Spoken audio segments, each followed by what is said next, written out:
right, well, thank you very much. Good morning, everybody. Thank you very much for being here today. You're new on the committee. Right, I'm here for Julie. Oh, you're here for Tuesday, because I know who you are, but yeah, all right, okay. Okay, well, meeting is called to order. Do we still need to do the public comment or no more public comment? Any comment from the general public? Chris? No comment? Okay. Any comment? Young man? No comment? Okay, all right. That's it, so we've addressed everybody, yes or no comment, all right. Review and approval of meeting notes from January 28th. Marina sent you the notes. Get an opportunity to read them and review them. Do you think they reflect what we discussed last time? Yes. Yes, okay. Okay, all right. So we'll move on to Superintendent President's update. So, well, you know all the good things happening at the college. Last weekend, we participated in the Black History Parade. Bless you. Thank you. Our enrollment is doing very well. 90% the credit side and 69 point something on the non-credit side. Our hiring is proceeding at full speed. We have 50 faculty positions going on and 5 deans and 1 VP and 1 assistant superintendent vice president. And I know HR is working very hard, and I want to a shout out to the HR team for all the work that they are doing. HR was also in LA for the job fair for the. It was a job fair. It was for the job fair, and the college was well represented. The deans were there, and faculty were there, staff were there. And you also know that we are writing we are submitting our proposal for the Aspen Award, and Ms. Fleming has the task of making sure that we win the award, right?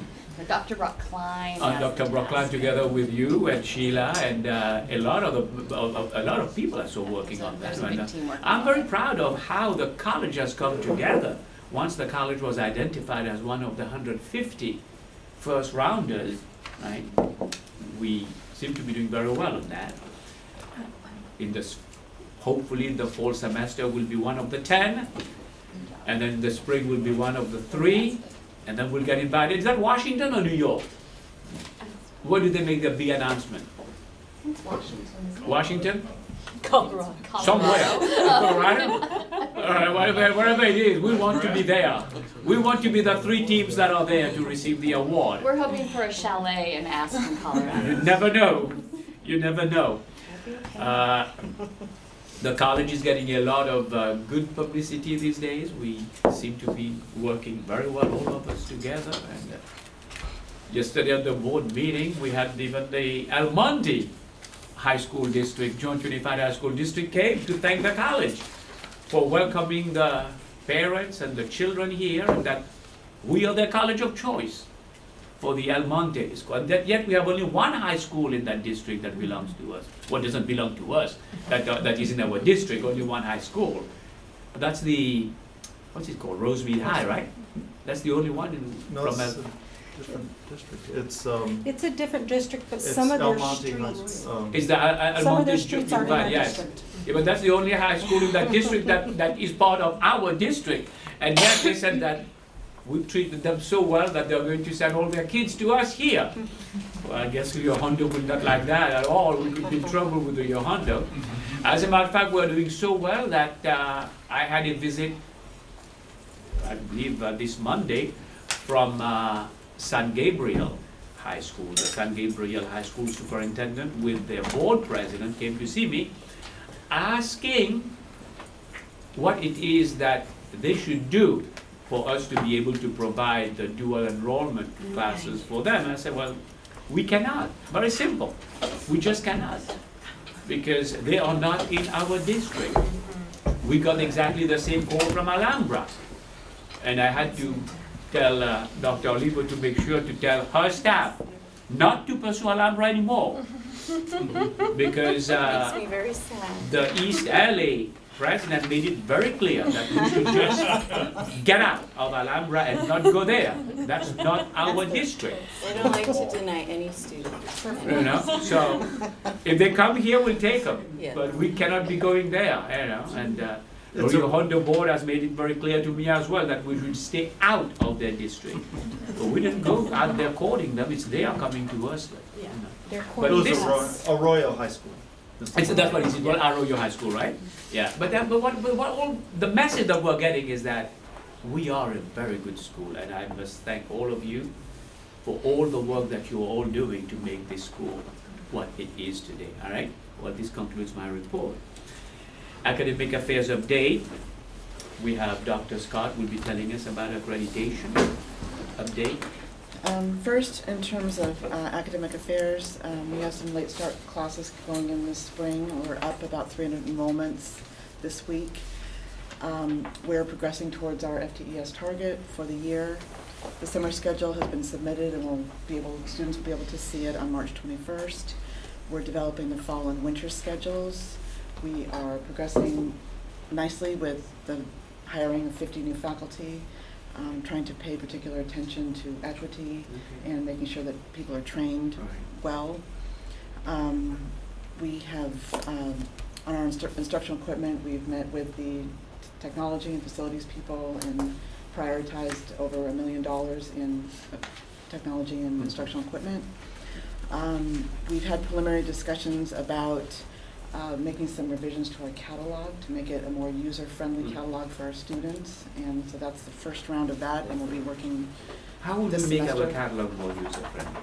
Well, for one thing, we don't have, for example, if you look at accounting, let's just say there's a certificate, well, let's say business instead. Let's say there's a certificate, a local degree, and a transfer degree. They're not all in the same place, so that if a student looks at the catalog, they can say, well, I could start with a certificate, and maybe I could get a local degree, or maybe I would rather have this. So it's not easy for them to see, and there's not really clear charts for them to see what the all the options are. Right. So it's a matter of reorganizing it. We are working very hard to bring the evaluations up to date. There's stacks of them on my desk to be signed. And we're working on SLOs. We need to make sure that we don't let that fall.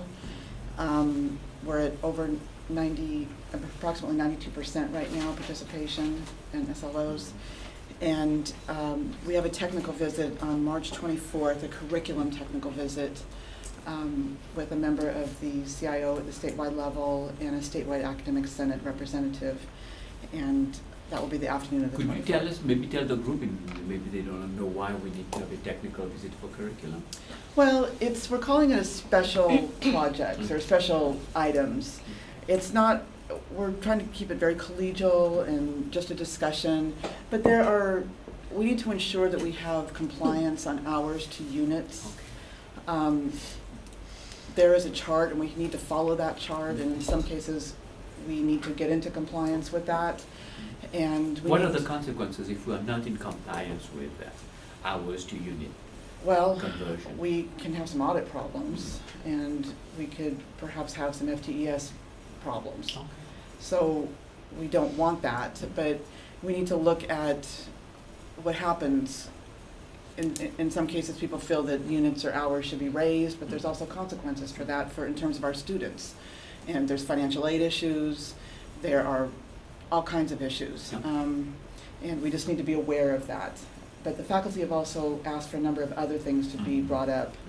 And we're creating a list of topics, and we have a conference call with the academic senate person later this week or early next week. Very good. You aware of all that? Okay, very good, all right.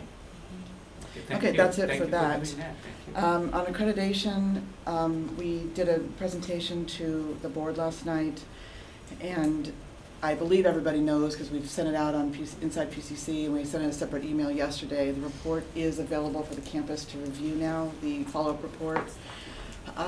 It's open for electronic comments through March 18th. And at which point it will shut down, and then it will start going through the constituency groups and then then comments should go through those appropriate groups. Okay. I do have a copy of the presentation. It's a nice little synopsis of where we stand with the recommendations, and I can pass this out to people, and they can, I might need a couple extra copies from back there. If you look at the very last page,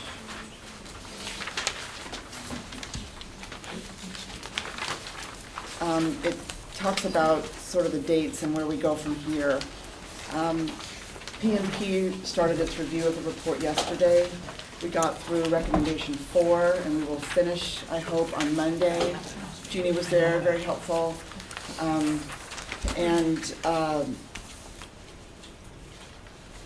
Anyway, so what I said about electronic feedback, that's open until March 18th, and that's also the deadline for the board to provide any input. Then we start going through the constituency process, and it's scheduled to go to the Academic Senate at the end of March, and then through the other groups, classified and students. We will have a forum and another accreditation newsletter in April, and then after all the changes have been approved by PNP, we'll have a final version of the report, and that is what will go to the Academic Senate on March 28th, is after all the comments have been discussed. Does everybody know why it goes through PNP? So that's it. Then to the board, and then submitted to ACCJC in late September, and the campus will be visited in November of 16. So I'd like to just say that Lenora Rogas has done a great job. I thanked Stephanie last night at the board meeting because she had helped us with the initial draft of the report, and a lot of people have helped, and I just feel that overall it's been a really collaborative effort with so many people, and it's just been very professional, people have really been doing everything they could to be helpful, and I just appreciate it tremendously. It was an excellent presentation that was done yesterday at the board meeting, and it was very clear to me that all the board members were impressed by the quality of the work that was done by faculty and staff at the college to get us where we are right now in how we have addressed those recommendations. And I want to thank you all for that. I think Stephanie. Yeah, I was just, I've had a couple people approach me to talk a little bit about having a more balanced, I guess, approach to exploring how everyone at the college has contributed to the climate, the improvement in climate.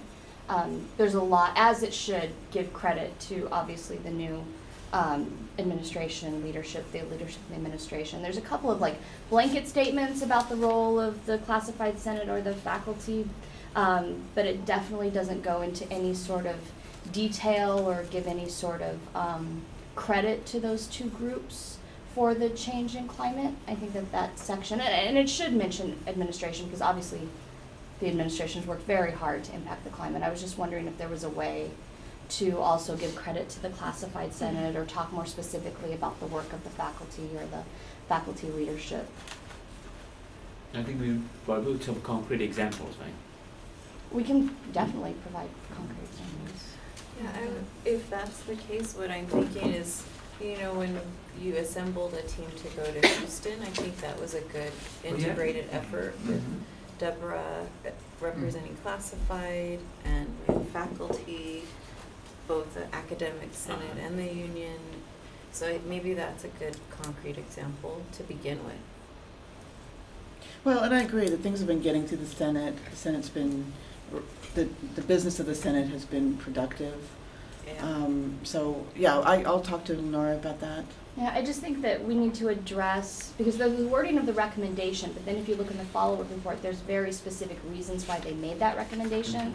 Mm-hmm. For example, one of the recommendations said that the academic senate had strayed from its mission to the college. We need to show that the academic senate is actually turning that around, just for example. So if we could talk about the work that's being done to address the reasons why we got the recommendation, that might help us. Mm-hmm. This is the college. So you take, so I guess the team would take in all that feedback and address that, and include them in the, when we're addressing the recommendations, right? You should. Also, there is a shared governance work group recommendation that we were asked to bring here today. So what I've done is, on one side, I have a recommendation to College Council regarding professional development and ethics and governance. And on the back, I put the recommendation to institutional leaders. That didn't directly come to College Council, but I just wanted you to be aware of it, because it does address what Stephanie's talking about in terms of being respectful and appreciating what people are doing. So let me pass this off.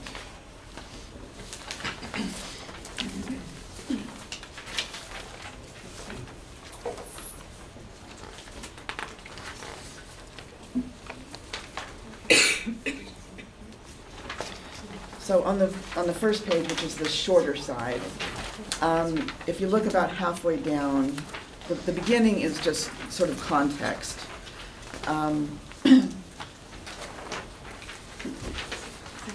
But halfway down, it talks, I can just read it, to meet recommendation 4 of the ACCJC External Evaluation Report and to meet the standards, the Accreditation Work Group on Governance formally recommends the College Council do the following. Each year in the fall semester, provide a workshop or workshops that cover the following topics and require all chairs of its standing committees to participate in and complete the workshops. The ethics of governance. You have to stop right there. Did we do that last fall? No. Why not? No, I'm just asking, I'm just asking, why didn't we do it? Because that was our first fall, right? Following the, yeah. So we're going to, do we have one plan for this but maybe we could do one this spring to make up for the lost fall? Is that something that we can do? Dr. Foster? I agree, it should have been on. Because we should have done one last fall from what it says here, I agree. right? And we did not do it. It's never too late. We can make up by doing one this spring. But all of these have to go through the PDSC, right? Currently? So the Professional Development Standing Committee needs to oversee this and implement that? Yeah, they have a separate recommendation that was given just to them. I mean, this And we one's- can coordinate that, and then they can, yeah, they can be a lead on this. Yeah, it says all chairs of it said it should complete the workshop, the ethics of governance. Does that mean that it has to be completed, all of us together in a room going through that workshop, or can it be done online? Because I know the trustees have an ethics, the ethics of governance that they complete online in, I think, 4 hours or something like, I'm not sure, Sheila. Well, I think that the PDSC needs to decide that, but I know that the Committee on Committees, committee is working on yes, I know it's Dickensian, is working on an online module for chairs of all academic senate committees that would include this training, but I think that they're going to work with the faculty development and the PDSC Okay. on creating it. Because I mean, this is going to be an issue, probably they will say, well, we asked you to have one every fall and you haven't completed it. So what if we were to have like an emergency meeting to just pick something that all the chairs of the standing committees can complete before the end of the semester? Is that something that the Sounds good. Senate would like to take the lead on? Well, no, right now our structure is such that the PD Standing Committee Okay. Implements and designs that, so. Oh, I we would- could I just would- pick one, we don't have, I mean, why do we have to create one when we can just pick one from Sure. the one, I'm just, I'm not saying that that's what No, we should do. I agree that we need to Because, I mean, there are so participate. many of those ethics of governance workshops that exist. Sure. We can just find one, the college will purchase it, right? And then we can have all the chairs of the standing committees do it. Is that something that we, so if Kathy and Leslie and Susan will not organize So that. Kathy, Leslie, and Susan, so we're hearing from the Senate President, and let's take the general public. We're good. You're good? Good. Okay, general public is good too. All right, so Dr. Scott, and then Leslie And Susan. and Susan, right? Yeah, we're happy to do that. We'll get that, so could we get like maybe 2 or 3 examples of online workshops that we could review. We could ask the PD to review very quickly so that we can send it out to everybody to complete before the end of this semester. All right? Well, let me ask you a question. Yes. Now, do we want this to be connected with effective leadership strategies? How to create, the whole training on how to ensure that each group is creating annual goals, and have everyone understand that they have to evaluate themselves on that goals, talk about the communication instrument so that people are reporting back to their constituency Well, groups what properly. it says here, it So says it's an A that, and a B. yeah, A is they will take part in a workshop about the ethics of governance. So now we've done this one. Then they also have to complete a second workshop. Okay, that's what I'm asking. The second workshop is effective leadership strategies. And what they will learn in that, it's not that they are going to be creating all that, but they will learn from that effective leadership strategies how to create committee annual goals, how to report to college. That's what they will learn how to do that. Okay. All right? So they're connected very closely. Well, they can have two of them because it says two of them. If it says that they should do those two workshops, I think we should honor what ACCJC is asking us to do right now. And we can make that leap to connecting the two of them once we've gone through a couple of cycles. Because right now this is, Well, these are what we've identified for ourselves, and is what we want to do. Right. oh, this is one. ACCJC told us we need to embrace our ethics. This Yeah. is what we have. Oh, this is we've part- identified that. These are, these are self-identified. Right? But if we say that we're going to do both, we better do both now. We could have said one or the other. But we've said both, so let's get both of them done. I mean, I don't think it's going to be, I think it's going to be good. What does the group think? It thinks it's going to be good if all our people that are chairing meetings and so on. As a matter of fact, not to change the subject, I had a retreat with the board about 3 weeks ago, and we had two facilitators. They told us that in several districts, the board has to go through the ethics of governance training and the effective leadership strategies or effective trustee training and complete those two certificates before they became eligible to run for president of the board. If they did not complete them, then their fellow board members would not elect them as president of the board. They don't be trustees, but their fellow board members would not elect them as president of the board. So I'm not saying that is something that everybody will implement, but if we have identified that these are some of the things that we want to do for chairs of our standing committees, I think we should just implement them. And so we've identified the ethics of governance that the PD committee will go out and find, right? And have all our chairs do that.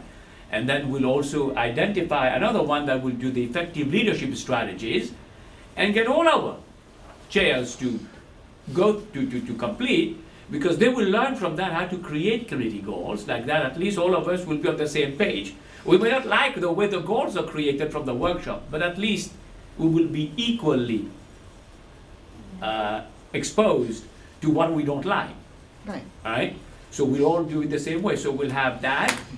We will also learn how to report to college council from that, so that we all report in the same way. We will all learn how to run effective meetings. Maybe the one running those meetings is not good, right? But at least we will all learn how to run those meetings exactly the same way, all right? How to the common communication tool and meeting norms. So at least, no matter how bad this could be, all of us will be equally bad.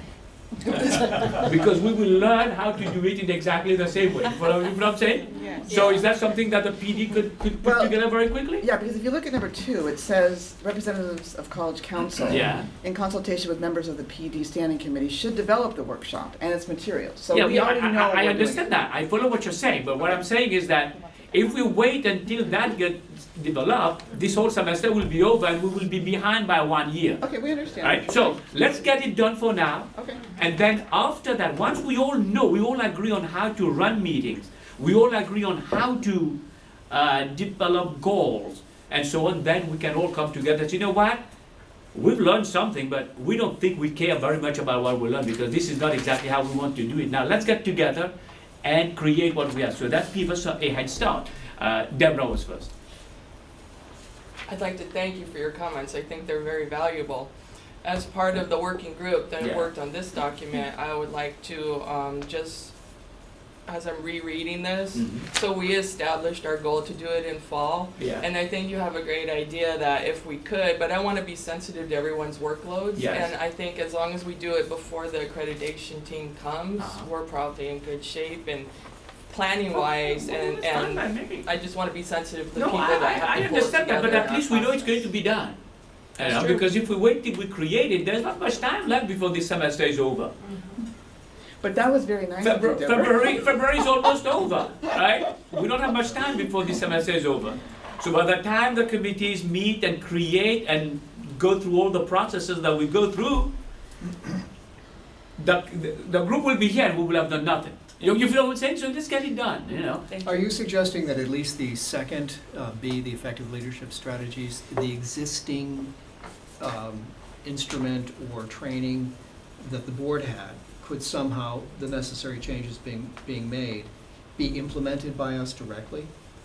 I'm trying. You're saying, you indicated we might be able to go out and find an ethics of governance Yeah, training. yes. But you also intimated, Yes. at least in your comment, that maybe that effective leadership strategies That exists session, too, yeah. if it exists, Yeah. and if we can modify that in Yeah. a way such that it would be convertible Oh, to yes. this general training, why would we have to go out into the broader world?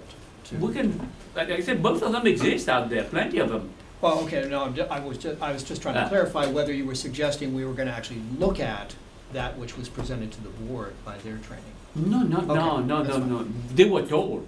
Yeah. The board, that group told the board, because CCLC has that program. Right. CCLC has the effective trustee. CCLC also has effective leadership strategies.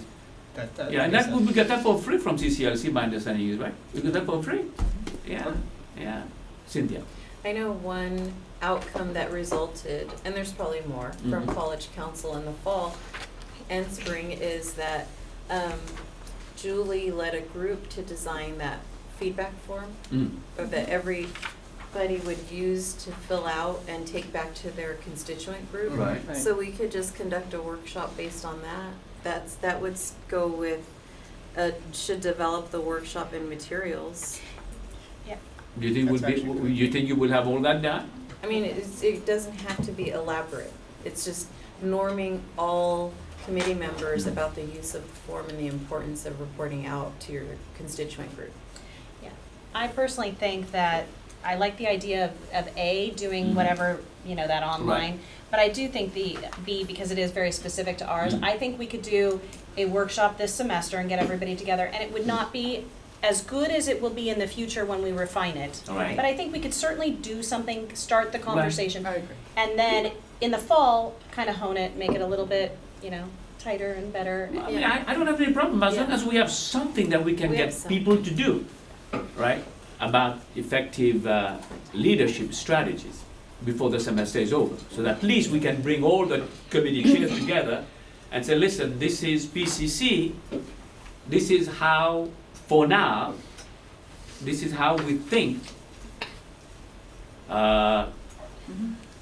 annual goals should be created, reporting to College Council, how to run effective meetings and all But we that. have a lot of this, because Crystal already she helped us create the evaluation form. We've Yeah. already got the common Yeah. communication instrument Well, done. so find somebody who would put them So, together, and since we have all that, get somebody who put them We've already- together ASAP and We get it already done. have Yeah. handouts about meeting norms. Yes. We already have a lot of these Yeah, well, things. we have So- many things, we just have to put them together. Correct. Let's get somebody that will get that done so that we can have, probably towards the end of March and April, we can bring all those groups together, all those committee chairs, and we'll get that done. If it has to be a special day, I'll make sure that all of you get breakfast, lunch, and dinner for that day. It's not gonna be that long, but thank you. All I right? don't think we can pull off that long. I'll make both Feels like days, it's not for a long all right? So the big issue now is the individual that's gonna do this, or the committee that's gonna do this, or which Well, arm of that? You figure it out as long as it is done. What I'm hoping is that the next College Council meeting, you will come and say, we've identified this ethics of governance program, and all our committee chairs will be doing it before the end of the semester. And this is what we're going to be doing about effective leadership strategies. And that workshop will happen for all our standing chairs on this day, and it will last from this time to this time. That's what I'm hoping you'll be able to give us at the next college council meeting. Can that be done? We need some, it would be Why don't we helpful. get some volunteers? I mean, Leslie and Susan and I can certainly be leads on this, but I think Okay. we need to have someone from College Council be part of this also. I think at least 2 or 3. All volunteer. Well, I think we'll need to Yeah, include a classified Craig's back. staff in that too. Joe's looking at me the whole time, Well, isn't this for chairs of standing committee though? So would This is this one, classified- from what I see, is for chairs of. That's what it says here. Yeah, So. but classified are not chairs of standing committees. They're So, members, right? right, But I think So you can have the chair of the classified senate be part of attend the training, so that because you will need to conduct the meetings the same way as well. We hope. Right, and the classified will need to help their members Right. who serve on committees Mhm. understand their obligations so- for attending and reporting back and Right. getting input and reporting back. So I would support a classified grouping. okay. Yeah. Yeah, So I'm not, are we I'm okay not with that? opposed to it. Does that mean you're volunteering? I will volunteer. Okay, so Thank so you. so you have a team now. So you have the whole team. When is the next college council meeting, Crystal? March something. Well, on March something when we meet, we will have a detailed outline on when these two things will happen, when A and B will happen. All right? We're gonna have to do it probably before that, but that's fine. Okay, you will have it before that. Yeah, because I mean, we need. Okay, so at you least a figure it date. out, but all I'm asking is that on that day, at the next college council meeting, we will know exactly when A and B will take place. Okay. All right, Let me okay. just ask, is morning, afternoon type of thing better for people? Because we had talked, the last meeting, that the morning wasn't Afternoon, I particularly get good. from Chris, the afternoon, so. We need the afternoon because a lot of faculty are teaching in the morning. Right, okay. So we're good then. All right, so, okay, well, very good. I- Continue, Dr. Scott, I we will don't get you think more I work. have, well, the other side of this document has the recommendations of institutional leaders. And again, the first part is context, which you can read.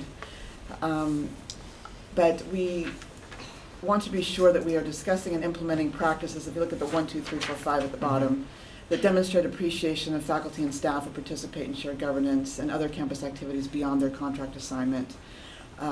As leaders, and I'm just bringing this to you for your information, but to discuss and implement ways that increase support of faculty and staff who serve the college, willingness to accommodate flexible scheduling, appropriate distribution of workloads, designated time for shared governance reports, just for us to share our progress, how we're approaching this. Like at PNP recently, we asked the classified to talk to their supervisors about getting time off so that they could read the report. We just need to be conscious of those kinds of things and not ask people to read things over the weekend. Share your ideas and progress with the governance work group. And we want to be sure that people who are participating are recognized each year. I will ask only one thing about the whole thing. I will remove discuss from everything, and I will remove ideas from everything. Because So just implement. Just implement. I'll just implement. Because I mean, if we could spend another year just discussing practices, but let's just implement practices, That's good. right? That's good. And then the other one is share your ideas and progress. Well, we all have ideas, but we can spend a long time just sharing ideas and not doing anything. Why don't we just share the progress we are making? Huh? Why don't we, if I may, just do away with the first part of that sentence completely and just say promote a climate of celebrating and shared governance? So from promote. Well, this is the work group's recommendation, Okay. so I don't know that we can necessarily, I can bring the feedback back, No, but I don't know that we can wordsmith No, it. we're It's just there. giving you feedback. I mean, we'll provide you feedback so you can. I will bring this back to the governance group. But for example, in evaluations, we're trying to be really clear now about saying something positive about Right. faculty and staff who are participating in governance and other activities. Okay. Anything else, Dr. I Scott? think I'm done. All right. Number 3, student affairs update, Dr. Oliver. So, Student Affairs has sent out the notifications to students regarding the loss of the Board of Governors fee waiver. These are for students who are on academic probation. Uh-huh. We've provided notification in fall and spring so that we have enough time, hopefully, to get the attention of students to come in and get service, so we can help them retain their BOG, their Board of Governors fee waiver. My departments are currently working on the appeal process, so that we can help students submit an appeal just in case there is a situation that we're not aware of that has, attributed their grades or their lack of performance in the classes. So we want to be able to help them through the process. We've completed our eGrad process, and we have more students who've submitted their grad petitions than ever before, which is good news. And I'd like to thank faculty member Lan Trong, who created the eGrad process in 2011. So every year we refine the process, and it gets better and better for students. And to the point of now, we have a website, we have signage, we have a video, and we're going to be launching a tablet to explain the completion process to students in a really fun and relevant way for our students. Dr. Oliver, may I ask our student a question? Are you familiar with Absolutely. eGrad? You know what eGrad is? Completion. Oh, no, let him give me the answer. Don't cue him or prompt him. You know what eGrad is? I've never heard it. You've never heard of referred eGrad? to it Or that when way. are you graduating? I'm graduating this spring. Dr. Oliver, this young man is Have you graduating heard this of spring. He has PCC never heard of Complete? eGrad. PCC, no, actually, I haven't. PCC complete? No. You haven't heard of PCC Complete either? No, sir. You go Yeah. to PCC? I do. And you haven't heard of Yes. eGrad and you haven't heard of PCC Complete? I may know what they are, I've just never heard to it referred that way. Okay. Yeah. Yeah. And this is So our, now, what we've learned right now from our Absolutely. student is, this is our challenge as a Ah. college. uh, This okay. is what we So are, what as would a we do college, now? what we need to figure out is how Yeah. do we align Okay. signage, Right. the portal, email, text messaging, teachers mentioning it in classes. Okay, all right. We all must align around this message and All right. help permeate the world of our students, because there's so much they have going Right. on in their lives. If I may make a recommendation, you Yes. just had that workshop with Dr. Estella Ben-Simon about, what is that, syllabi and everything else? Yes. To promote these things. Why don't we work with the curriculum and instruction and with the faculty senate so that information like this gets attached to all syllabi, right? So that at least the students will, as they read the syllabi, know that there is something known as eGrad, there is something known as PCC Complete, and We've discussed among the deans desire to have a syllabi Uh-huh. system on campus right, that would have different tiers okay, of level of access, so faculty could put in their information, but that there would be examples like this that would be on every syllabi on campus okay. consistently, and so I just want to put in a plug for that. I So think it would help we us will do that. then, we will, Dr. Foster? I've already had that conversation with Okay. Cynthia Very good. months ago about Uh, creating a web page that has all of the resources for Uh-huh. students, and so we've already been working. Okay, very good. Well, thank you. Yeah. Thank you for making this happen. So Yes, you'll be um, fine. Don't worry about it. Okay. There's also, last year through the curriculum and instruction process, the counseling faculty ushered through a new general education certificate of achievement. Uh-huh. So now every student who's completed the GE pattern will get a certificate. So we should see, we're gonna start launching that and notifying students that they can submit for a certificate of achievement. Actually, they can opt out. We're gonna give it to them. If they don't want it, they should notify us. Okay. So our certificate numbers should really be through the roof for next year. And in order to continue in the same vein of trying to reach students and be relevant, we've created a new game for online orientation. So the old online orientation was a 2.5-hour video that students watch and then answer quiz questions. And so we've heard that students say that's too long. You know, YouTube videos are usually like 2 or 3 minutes. So we hired a company to create a game that takes students through the enrollment steps and then create a quiz so that we figure out if the students learned the most important steps. Okay. We'll be launching that. We're test piloting it at Rosemead with some students there so we can get their feedback and refine it with the company. And hopefully we'll launch it in April. However, if there's more feedback saying we need to refine it further, we'll delay the launch. At this point, we have 5,000 applications for fall. We usually get around 12,000 applications for fall. How many times have we refined the process already? The video is refined every year, Okay. but this game is an overhaul of the video. Yeah, I do Jean. have a question about the orientation. With the old orientation, a problem that frequently students had is if some student previously inadvertently entered their student ID number, that student could not actually do orientation. They'd have to do it as a guest, and so it wouldn't be recorded for matriculation purposes. Is this gonna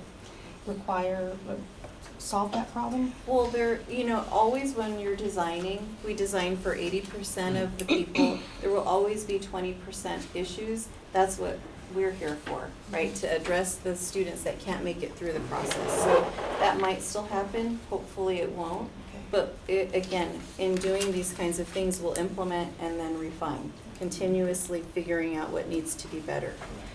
We're also designing new email communications to all of our student applicants to make it easier. A lot of times we use language that we understand, but not that students understand. So that is underway. This Saturday we have an event. It's the Pathway to Student Success, and it's primarily led by the President's Asian Pacific Islander Advisory Committee. And we usually have around 200 to 300 parents and students and community members in attendance, so we're really looking forward to that. We are also leading the Center for Urban Education retreats with faculty to explore how we can help address the basic skills achievement gaps, course completion, and overall completion achievement gaps.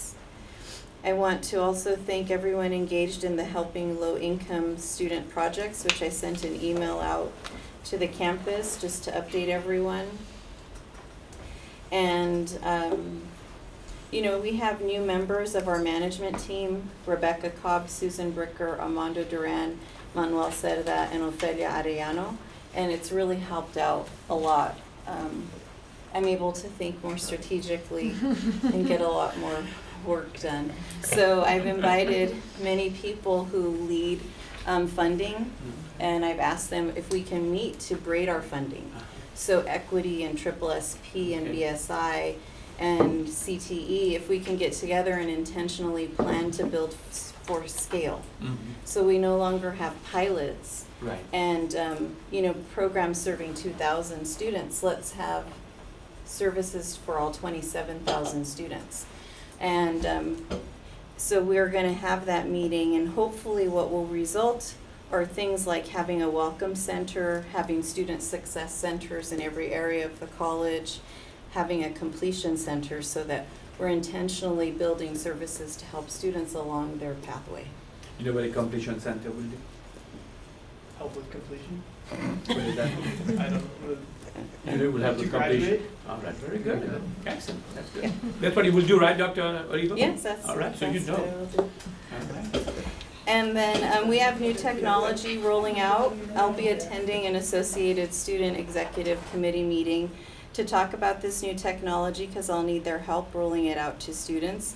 But we're going to turn DegreeWorks, which is our degree audit system, around for students to use. This will help you track your progress towards your goal. Well, we haven't turned that on yet. It's not available for students to use by themselves at this point, Why not? because we're still ensuring that all 6 years of catalog data are accurate. Okay. Yeah. All right, John, when will we be accurate? Let's ask Armando Duran. He's Where is he? leading the effort. I'll check with him to Okay. make sure. All right. The other product that's currently in a test site is called Academic Scheduler. This helps students to plug in when they work, when they have, let's say, if they're a student athlete and they have practice, when they have to babysit their sibling, and it shows all their time commitments, and then it reveals what time blocks are left and which courses that are on their DegreeWorks Ed plan are available during those open time slots. So academics. That's like the Amazon model, right? The shopping cart? Well, it's, yes, a little, yeah. And we're in a test phase with that, and we'll roll it out in a like soft that? launch I for like that. summer. I do like that. Too late for you now, you're leaving. You could stay a few more years. Are you okay? All right, okay. He's never gonna sit next to you. He's gonna look up. Okay. We've also launched a group tutoring product called Fletch. It's an app that was created by Marquette Burton. He's one of our alumni. We're piloting it in the Ujima and Black Academia programs, but it's available to all students. So we're piloting it to see if it works. Arcova from LAC is checking it out to see if it's a scalable product. And then we have a product called IntelliResponse. I'll be talking with AS about embedding it in your website. And this is where the data analytics for all of the questions students are asking on our website, it automatically populates so that when you go to the web, for example, I met a student in the hallway yesterday and he was looking for fiscal to get a 1098T information. So if students go to our Google box and they're looking for 1098T, 1098T would be one of the top 10 questions, and you just click and find your answers. So we're implementing that. And then a product called Campus Labs to measure student engagement. At this point, we have over 70 faculty who serve as advisors for clubs. Last night I saw Shane from English. He had 25 students talking about really deep subjects in circadian in his critical theory club. We could measure the student engagement because research shows if students are involved in a club or organization, you're more likely to retain, persist, and complete. So we're going to start measuring that.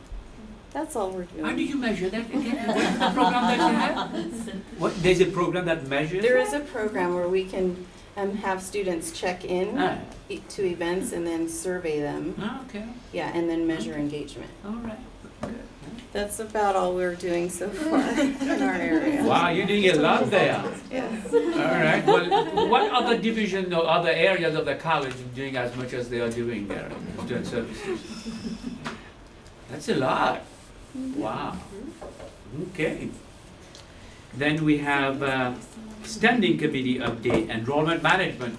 So, all right. Standing for this. All right. Well, that's a standing committee, so you should be standing. Well, I want to thank you for inviting me, but I feel at a disadvantage now. I hear that there's going to be all this professional development so that I know how to do this. But at least I have an excuse now, I guess. Well, if you do it, if you're not doing well, don't feel bad because you will learn. I will. I will set the bar low. Well, thanks for asking me to come report out on our Enrollment Management Standing Committee. I'm Paul Gerald, I'm the co-chair. I have a wonderful dedicated faculty co-chair, Marie McClendon from mathematics. She is currently teaching, I believe, so she couldn't come. One of the first things that we did when I just took over as co-chair this fall was really try to look at our membership and to really try to have our membership be as broadly represented as we could. We have two very dedicated classified staff members, Glenna and Dave Colley. We look to distribute faculty membership across different areas. We have basic skills represented, transfer represented, career and technical education represented. We have a variety of deans, one from Student Services, Armando, Amy Almer, who is an instructional dean, Crystal from Institutional Effectiveness. So we're really trying to get a broad look there. Our initial activities in the fall centered around really just having a discussion about what enrollment management is, what would be an outcome from this committee, and what would that look like moving forward as the committee stays engaged in trying to refine that. And we settled on the idea that we need, a plan. So we looked at a variety of enrollment management plans just to try to get an idea. We reviewed our charge from, maybe whenever the Enrollment Management Committee was established. And I listed it there because, having looked at a lot of different enrollment management plans and seeing enrollment management with a little bit different lens, this is a very narrow charge. It's not in my mind and I think our committee's mind, the role of this committee to decide these are the classes we're going to offer. But we know that rather what this committee really needs to do is to establish a framework, a decision-making framework within which we can come up with that result. What are those classes that we could offer, and what are the factors that affect that? So we crafted, one of the first things we did was to craft a mission statement, and you can read it there, but you can see it's a much more inclusive mission, or we feel that we have, rather than just simply these are the classes we think you should offer next term. It's much more about identifying the classes students need, what are the support services that they need to be successful in those classes, can we identify places where they are not successful that we can improve so that we can really help with enrollment management. I mean, ultimately our long-lasting goal is to have them reach their goal, whatever that might be, in the most efficient manner possible. So you can take a read through our mission statement there. I don't know what the proper format is for having a relook at that being an official charge, but at least I would recommend that we really need to look at a broader definition of what enrollment management is. Mm-hmm. Once we identified our mission, we looked at state of affairs currently. So we looked at current enrollment tendencies with PCC. Crystal gave us some data about who our students are, where they come from, the kinds of things that they take. We also looked at Dean Davila provided us some information about employment opportunities in the area. What are the certain employment trends that our students might be encountering as they leave us, wherever that might be. We established some goals that we would like to have for the year, I listed them there. We realized that we wanted to first start by doing some enrollment management professional development on campus, by sort of spreading the word about what enrollment management is. I've given a couple talks to a few different groups to kind of spread that message. We've been refining this message to speak to different groups, and our goal is to really go out to the different groups and really get broad scale engagement in the process, because it's not just about instruction, it's not just about classes, it's about much more, it's about our students. So we wanted to do that. We're working towards that, and that'll be a continual process. We're also looking at updating the web presence, if you will, resources that we could put there for students, faculty, staff, administrators to use that might help with enrollment questions. We kind of stalled a little bit there because we realized we're in a transition at the campus between the new web presence and the old web presence. We didn't want to invest a lot of time and energy in anything new to put in right now, only to have to change it as we move forward. So we have a meeting later this term with Elizabeth Harrison to try to help us develop our future web presence there. And then we really wanted to begin the development of a strategic enrollment management plan. Not sure what that product's going to look like yet, but we knew that's where we wanted to go. Then came winter break. And after winter, when we came back, we wanted to look at a variety of different plans that are out there from different institutions. We wanted to look at and have a sort of brainstorming session about the current state of affairs at PCC. What are our strengths, our weaknesses, our opportunities? What are our threats? What are the internal things that we can control? What are the external things that we have to try to If there's one weakness manage? you can identify for, I know we have plenty of strengths. Yes, sir. I don't even think we have weaknesses. I don't even. It was hard to come up with that But list. if you did identify one, what weakness did you identify? Actually, one thing that's interesting is I'll mention weakness. One was communication, but we know that that's a broader Right. issue, really. So that's not really there. Mm. But one thing we noticed that actually appeared, interestingly enough, on both sides of the column, a strength and a weakness, was choices. Right. Mm. We know that we are an institution that prides ourselves on the breadth that we do have. And we know that that is in part why students drive by other community colleges to come here. So we realize that. The problem with that, though, is that while we have that here that might bring them in, that allows them to do a lot of this, right? So we might get them here by having that breadth, but now that we have that breadth, it's not really packaged well, so that students can actually complete something, so they tend to swirl around. So we kind of focused on that. It was interesting to see that appear very strongly, actually, from the committee on both sides of that equation. All right. And I'm happy to present a more formal strengths, weaknesses if you Dr. Lee want. was a question for you. I would add a weakness to me. I know this is more global, but from a holistic perspective for student needs in a class, what I would say is from first day to census day, which is 20% of the course, to the last day, you know, what is our enrollment management retention No, I'll get to that. process? Okay, gonna be? actually, and Yeah. I will add you to the next invite list. So welcome to the committee.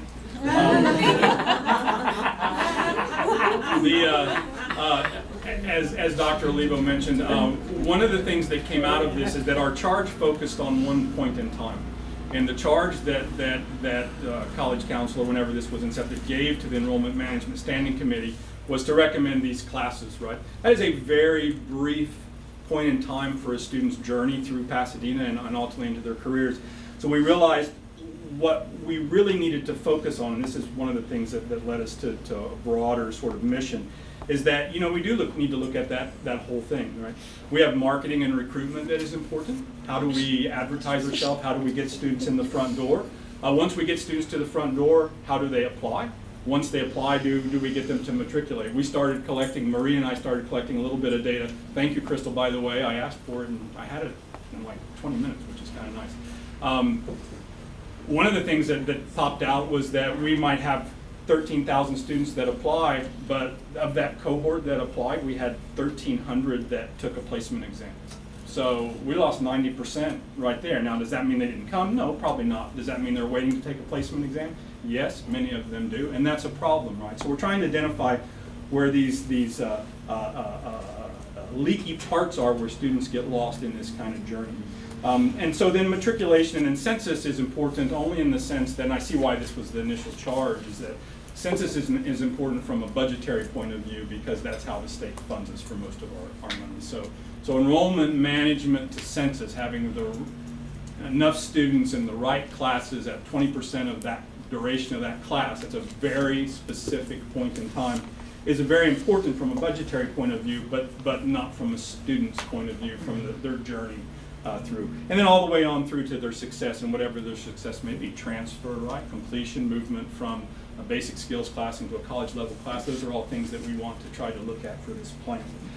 So what we're engaging in moving forward now, this takes us to this point in time. We actually have a meeting on Tuesday next week, if anybody wants to come.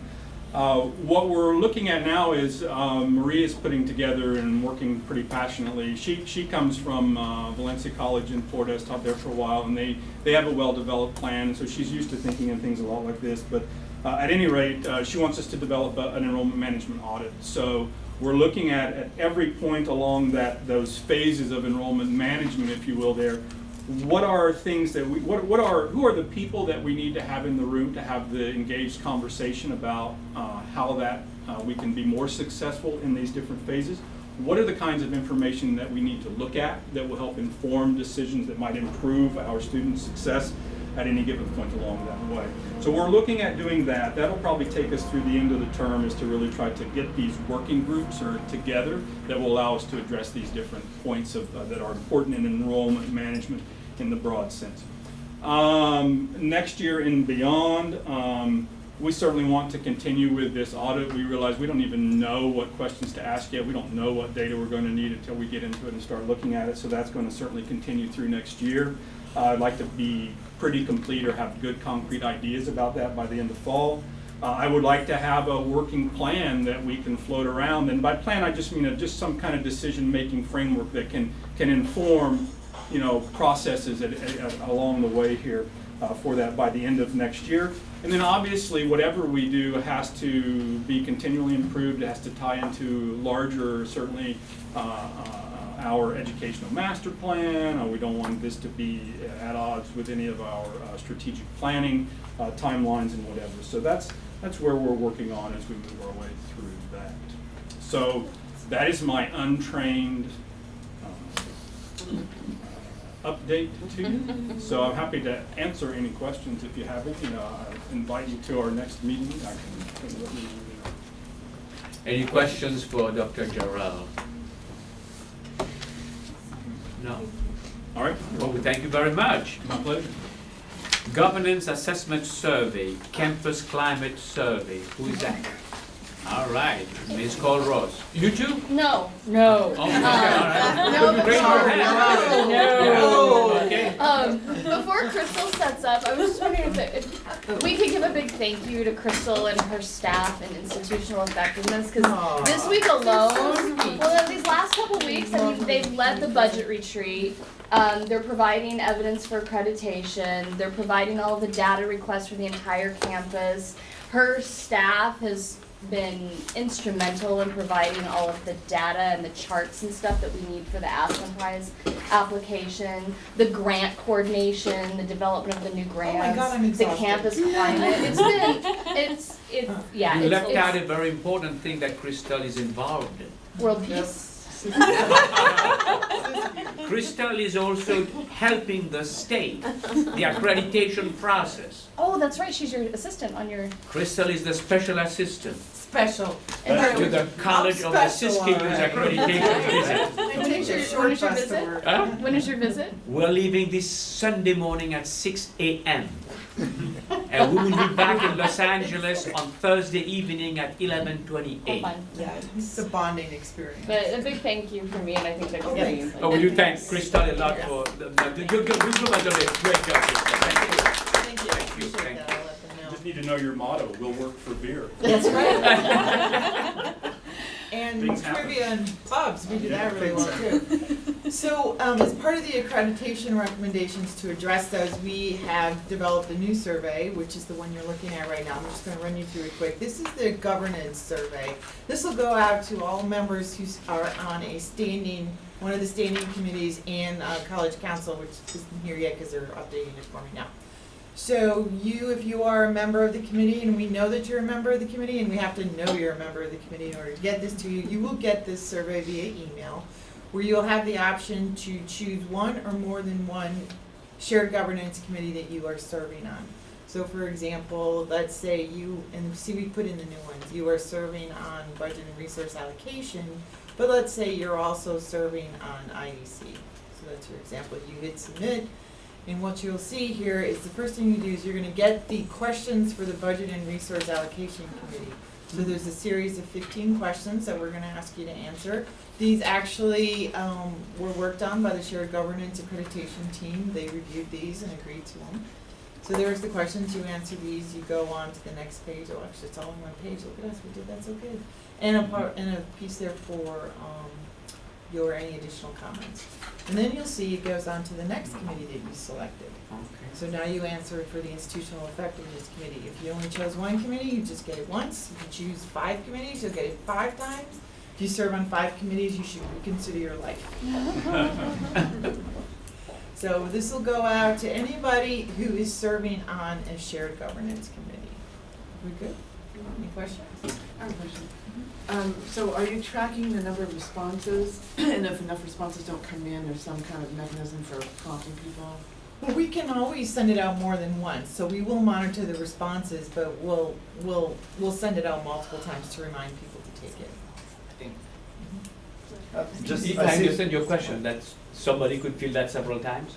No, my question is if, let's just say you've got 20 people on Right. IEC and only 3 of them complete the Okay. survey. Yeah, Right. we'll know and we'll prompt them again. Yeah, What if somebody wants to fill it several times? They can't. Okay, good. I wasn't thinking along those lines. Oh, okay, no, some people do We'll that. know, yeah, they do. We'll know that. The first question, it'd be nice to have a follow-up on that, like, why did you miss, if you missed? Because, at least I know for me, it's because some other meeting popped up, or something urgent, you know.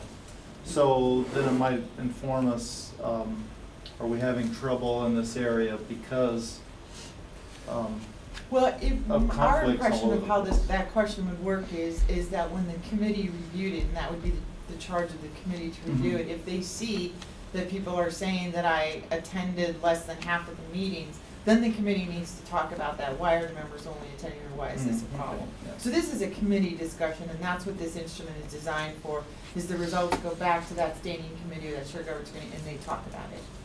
It isn't, I mean, we can make the results Yeah. public, obviously, Mhm. but that's the purpose of this survey. Everybody good? Okay, then the other one is the campus climate survey, which we've done a little adjustment to.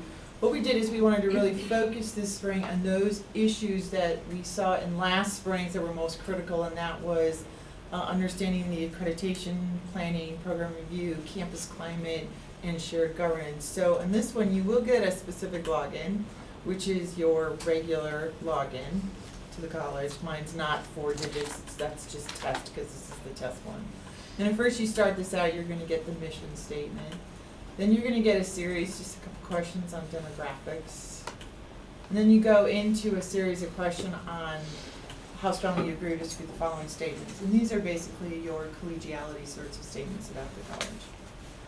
We're friendly with each other, we treat each other with respect, we create a hospitable climate. So these are kind of the climate collegiality questions.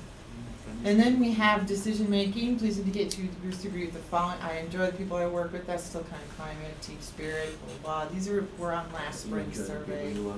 Then we've added and readjusted some of these regarding accreditation and integrated planning. So we just kind of reframe these questions to include things about the annual update. Were you involved? Do you understand the integrated planning process? This will tell us how well we did over this last year in communicating integrated planning and how we were doing this. And then we have the. Do we have in those questions, do we have, when you are writing tests for your classes, you also insert those questions that will let you know whether the students know what they're talking about or not? I mean, do we have any control in those questions?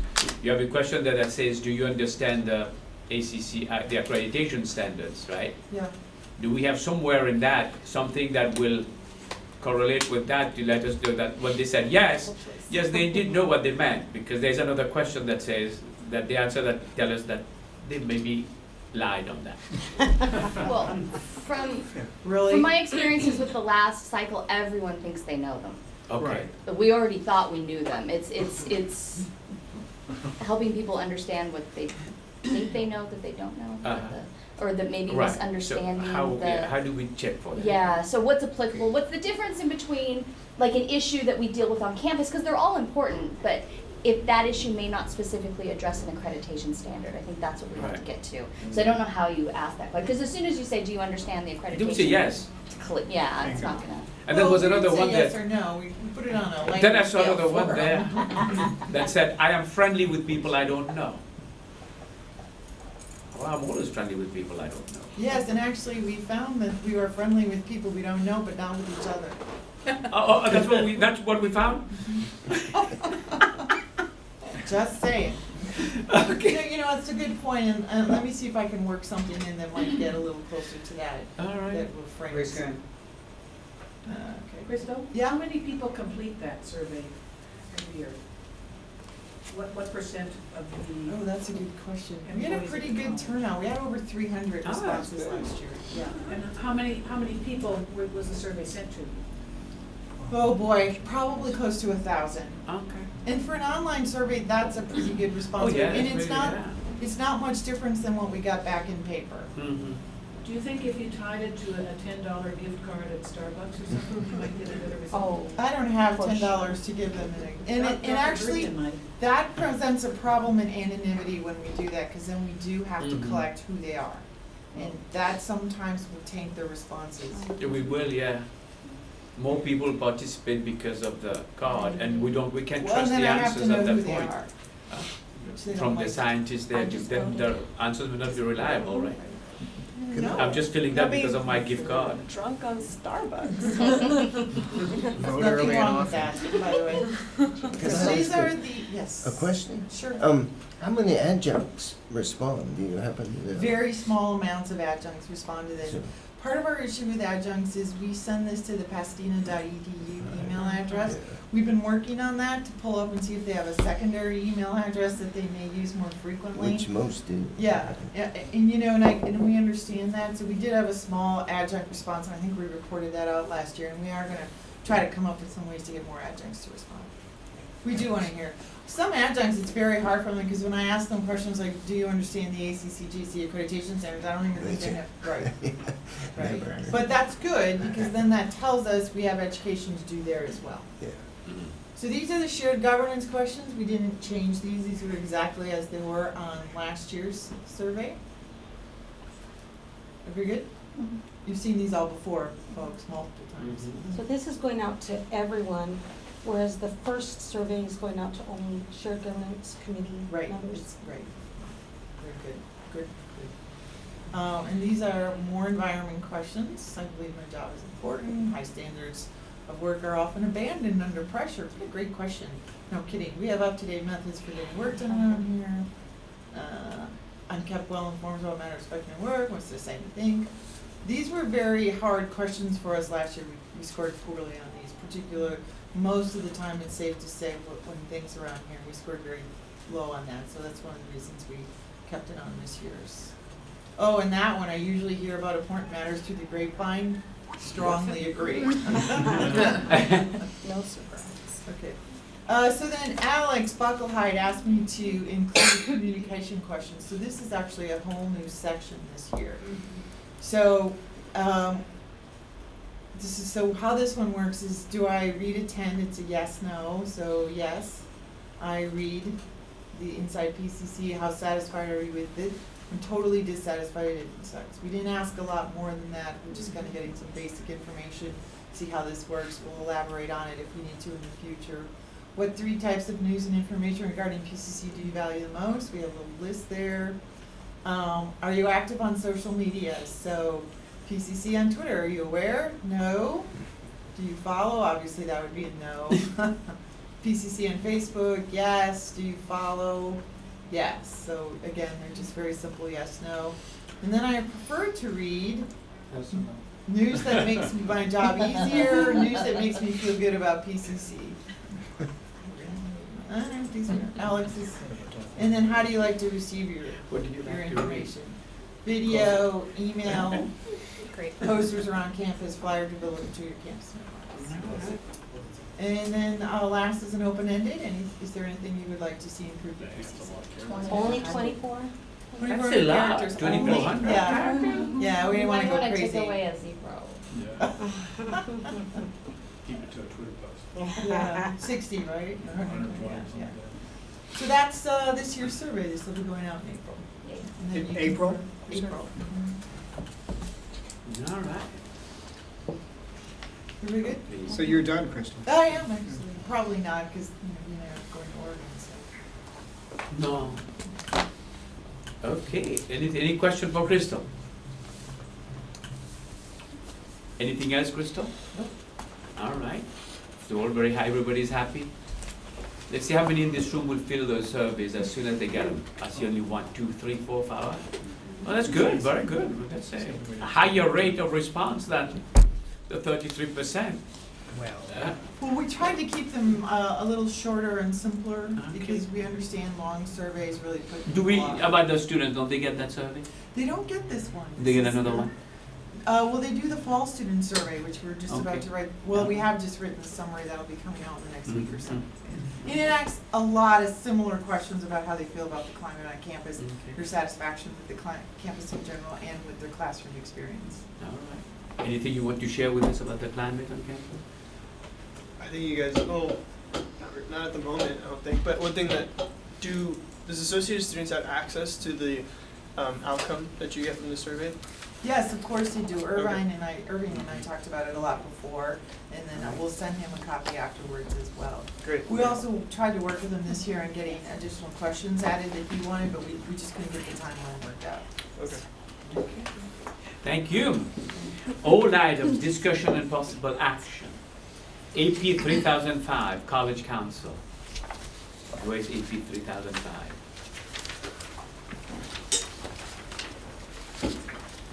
Thank you for making the suggested changes from our last meeting.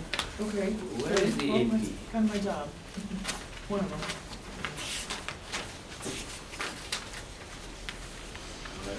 I don't have a copy of the AP. Yeah. So AP 3005, College Council. Oh, thank you. Oh, this. Okay, all right, I get it. Okay. Oh, I have that. Is that?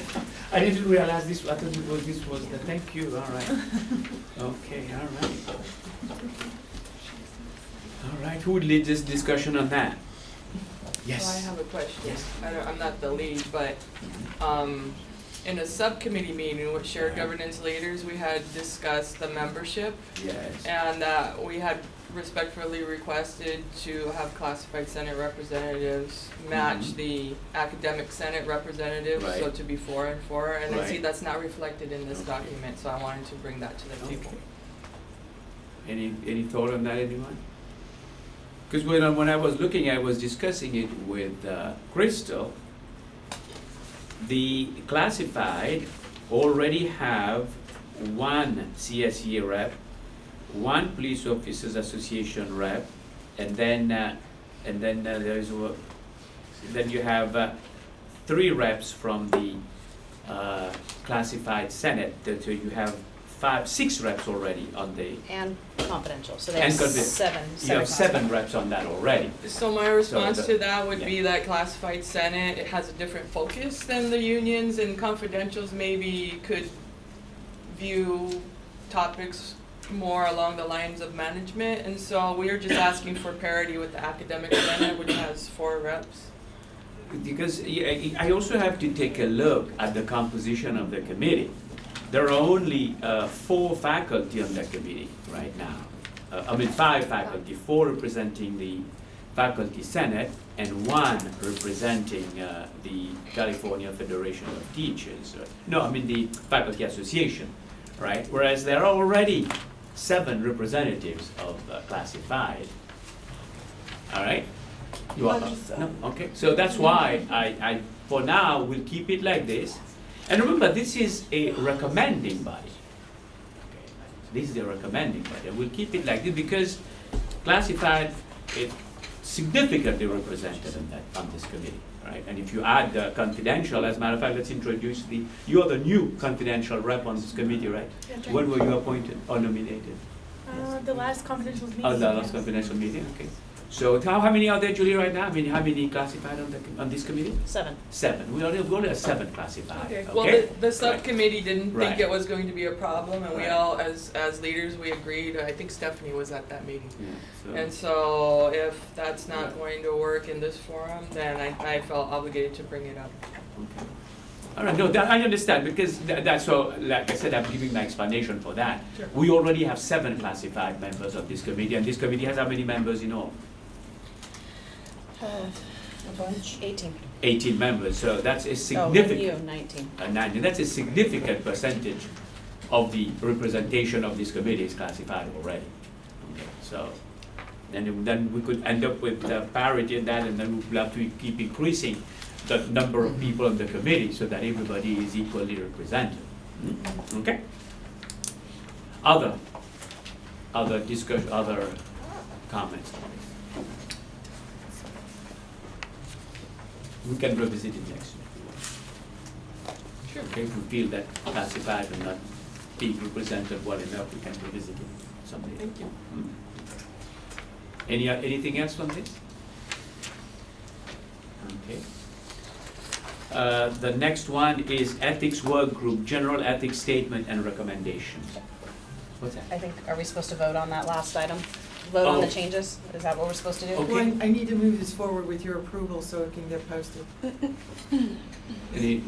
So is the recommendation of the group to move it forward?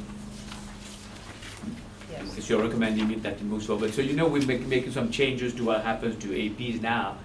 Before we post it, I will send that to the subcommittee of the board for policies and, what is it called? Accreditations.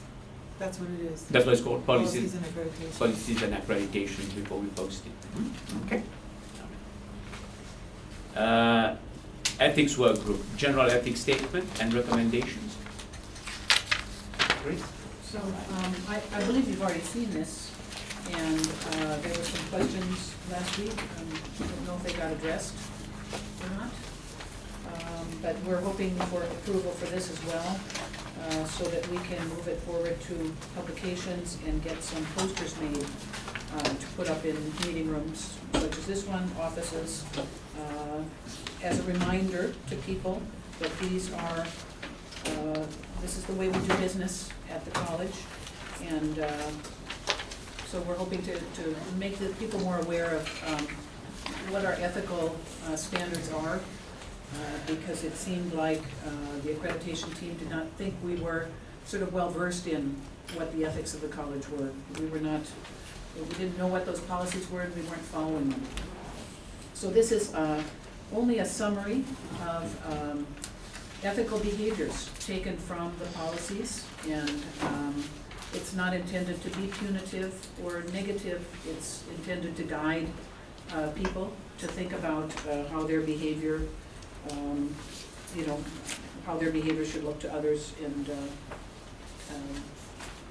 I guess that's basically it. So I don't know if there are any other questions. I understand there were some last time. Dr. Scott, anything you want to add in light of yesterday night's board meeting when you made a presentation? Well, I believe that this statement or summary is going to the Academic Senate for a vote. I think it came It out. has been approved. It has been approved. It was approved at the Oh, meeting okay, on Monday. okay. Yeah, Okay. and the classified Senate has approved it also. Okay. Okay, all right. Management Association. Yeah, I think it should go to executive committee is to talk about and work and talk with Alex about how we want these to look and that kind of thing. I would like their input on it as well. So what we're going to do is we're going to create a poster and put the poster everywhere? Yeah, I'd like to get executive committee's input on that before we, so there should be some formal approval from that group also. Anybody else has anything to add to that? No? Okay. So is there an action to be taken on this? A recommendation that has to be made on this, or what? Yeah, I believe we're looking for approval also to Okay. move it forward All to right. the next step. So everybody's, Is that a formal is a, process whereby we're gonna ask for? I'd like to thank the subcommittee for taking some of the recommendations from the groups and including the language about behaving professionally and collegially. I appreciate you guys considering that and adding that in. Sure. Thank you. we will have to, the way one says, we treat everyone with respect and dignity, recognizing that disagreement and informed debate are commonplace in an academic setting. That's very hard. Do we need a motion on this, or? All right, so we move to, So moved. okay. Second, everybody recommends that in favor? Aye. Anybody opposed moving this forward? All right, anybody has no opinion? Very good. Okay, so we'll move this forward now. We'll take it to the executive committee. They can look at how they're going to promote this on campus, right? Very good. Right, okay. New items, discussion, possible action. Budget retreat, prioritized allocation requests. Who is presenting this one? You, boss. Me? Okay, Ms. I Colruyt, guess it's me. I'll pass that on to you. So you all should have received a copy of the final prioritized budget that came out of the retreat. Yes. According to the model, this next step is to be shared with College Council. I'm sharing it, but Dr. Verdian is sharing it before it moves on to Dr. Verdian and the final budget preparation. I have to thank all the people who were there on that day. I mean, I was very impressed with the number of people who showed up and who stayed for the whole day, as a matter of fact, looking at the work and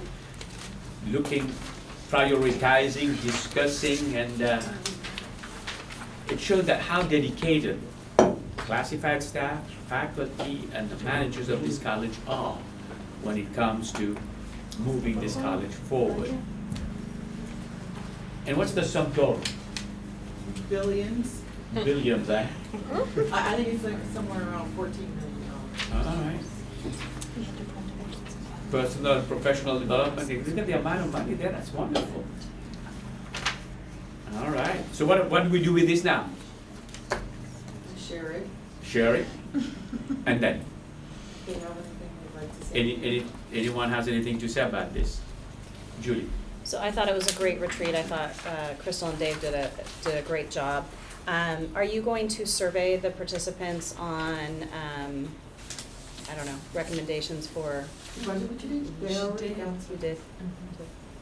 And we discussed Did you not get them? I don't know. Maybe I did. I can't remember what I did this morning. You weren't technically invited, I brought you in as a resource person, but if you'd like to complete it, it's still available and I can send it to you. No, so the only thing I'll share with this group that I shared with Crystal the day of the Yeah. retreat is that I think it would be beneficial for there to be more education on the campus to understand how the non-instructional student support departments still serve the mission and strategic initiatives of the college. Right. Because I saw some of the groups struggling with understanding how additional staff maybe in fiscal or in HR, in an purely administrative department, Right. still helped with student success and our initiatives. So that was the only recommendation I had coming out of there.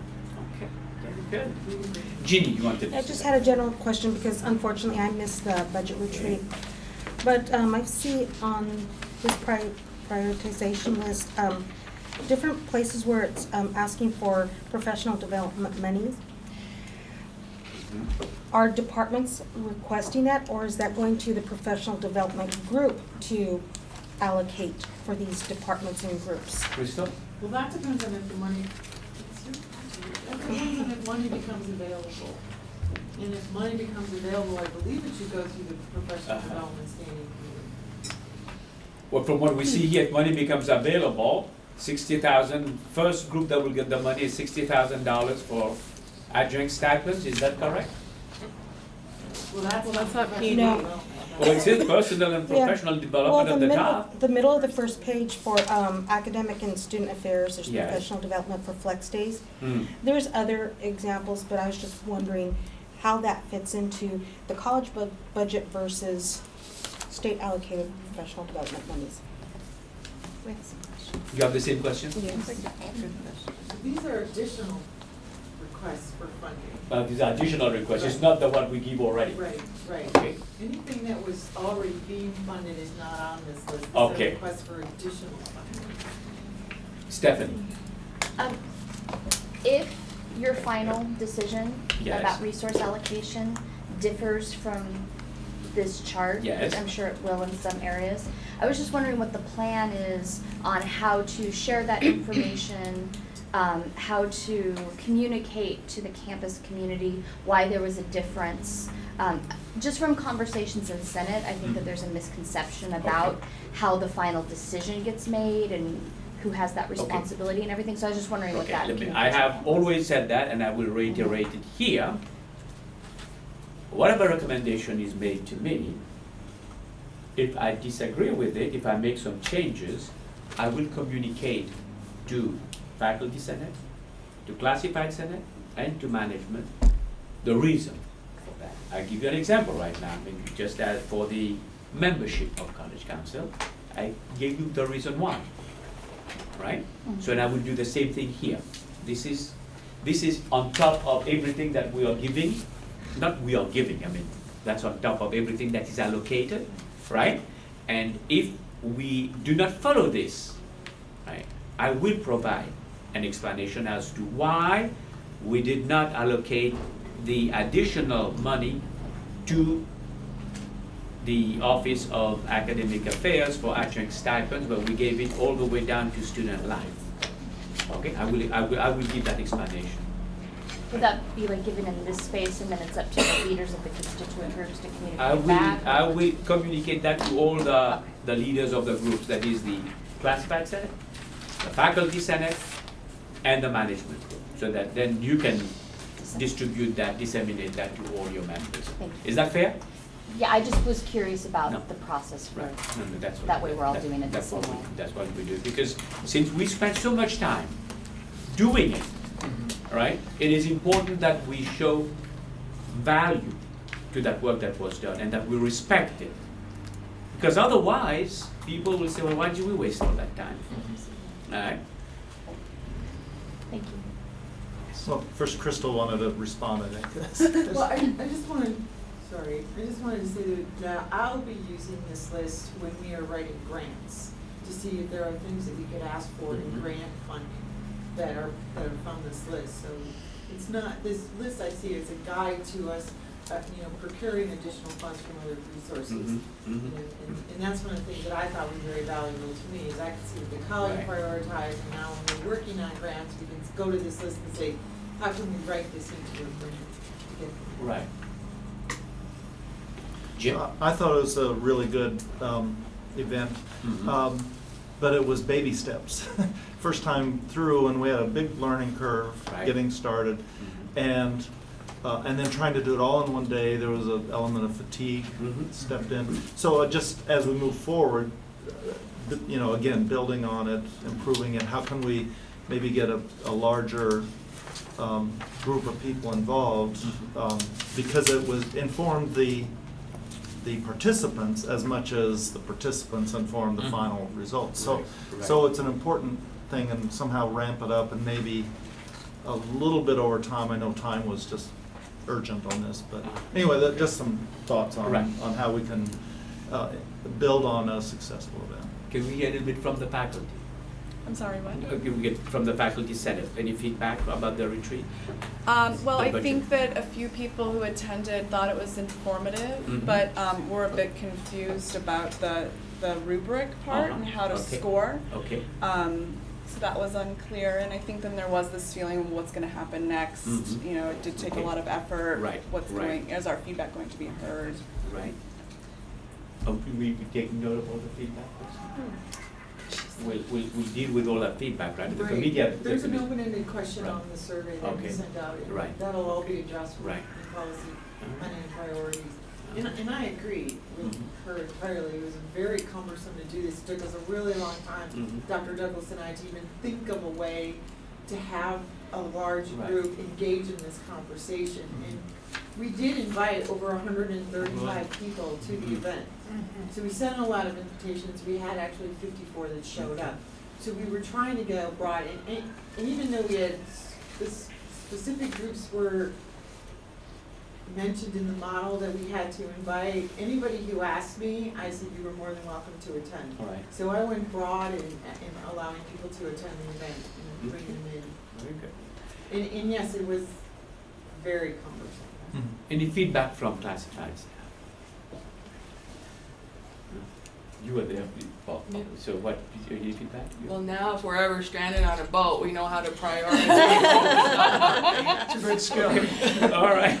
Before this, we just had Unbroken, now we actually have. Okay, all right, okay. Maybe a shark repellent is real. All right, any feedback from from management? Well, actually, the two people that I've spoken to directly about that, because I was not able to attend, was Jim Arnwine, and you just heard his opinion. Okay, yes. And then Paul Jarrell as well. Right, okay, very good, all Very, right. very positive, and I All right. respect their Now, opinions, to be sure. it is 11:35 now.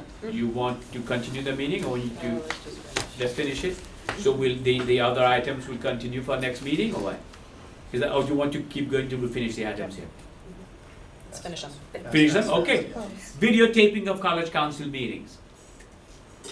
Whose item is this? Yours, Bob. Okay. Yeah, so I just want to, last time you did that with the Brown Act. Yes.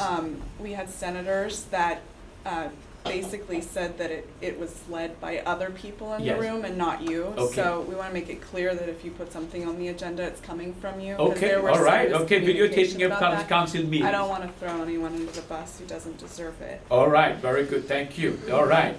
So, the way it was explained to me is that since it is an advisory council and the decisions that are made here are not final, they are recommendations, perhaps there was no need to tape it because we don't tape the CAPM anymore. And it is, maybe we could do the same thing with the college coordinating council. So I said, okay, I'll put it here and I'll hear feedback from the group and we'll proceed from there. Stephanie? I think making this committee not a Brown Act committee Mhm. is a huge step for us on this Okay. campus. Right? I think that some people felt comfortable Mhm. with that decision because they knew that the You're right. committee, the meetings were being videotaped. Okay. I totally get Right. what you're saying, and I would love for us to get to that point, Uh-huh. but I think it might be too soon. Too soon? I Okay. think we need to build Right. trust. Very good. And so I would recommend that Okay. we not make that decision Okay. to stop videotaping. So then, do I hear consensus from the group? I agree. All right, so then why don't we just table this, we'll bring it at some later point in time, maybe sometime next year, all right? Let's keep that trust going and we'll build that trust and we'll right? And when we feel very comfortable, And Robert is doing such a great job. each time I review that, I'm a little disappointed.